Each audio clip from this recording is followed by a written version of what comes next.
ನಮ್ಮ ಈಗೋ ನಮಗೆ ಶತ್ರು, ನಮ್ಮ ಐಡೆಂಟಿಟಿನೇ ನಮಗೆ ಶತ್ರು. ನಾನಿದು ಅದೇ ಶತ್ರು.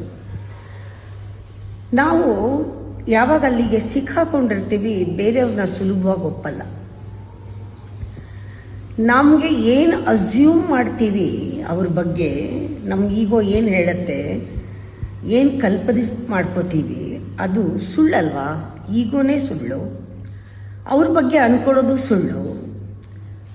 ಅವ್ರ ಬಗ್ಗೆ ಸುಳ್ಳು ಅಂದಾಗ ನಮ್ಮ ಈಗೋ ಬೇರೆಯವರ ವೀಕ್ನೆಸ್ಸೇ ನೋಡೋದು. ಜಾಸ್ತಿ ಈಗೋ ಇದ್ದರೆ ಈ ವೀಕ್ನೆಸ್ನ ಎತ್ತಾಡೋದು,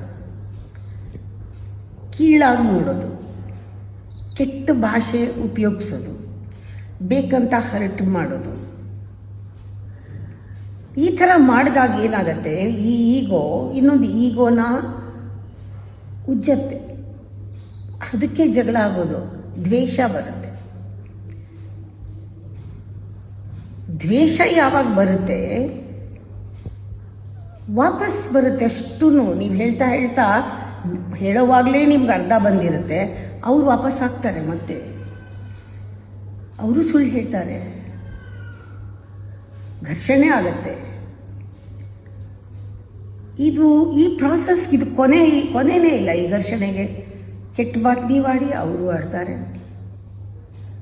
ನೀವು ಮಾಡಿದ್ದೆ ಅವರು ಮಾಡ್ತಾರೆ. ನೀವು ಪ್ರೂವ್ ಮಾಡೋಕ್ಕೆ ಹೋಗ್ತೀರಾ, ಇಲ್ಲ ಇದು ನಿಜ ಅಂತ ಸುಳ್ಳನ್ನು ಅವರು ಪ್ರೂವ್ ಮಾಡ್ತಾರೆ.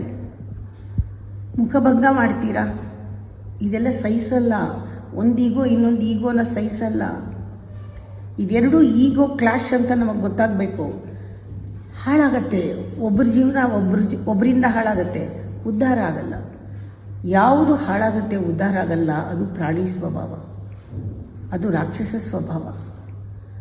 ಆಶ್ರಯ ಕೊಡಬೇಕು ಮಾನವೀಯತೆಗೆ. ನಮ್ಮಲ್ಲಿ ರಾಕ್ಷಸನಿಗಲ್ಲ ಜಾಗ ಕೊಡೋದು, ಪ್ರಾಣಿಗಲ್ಲ.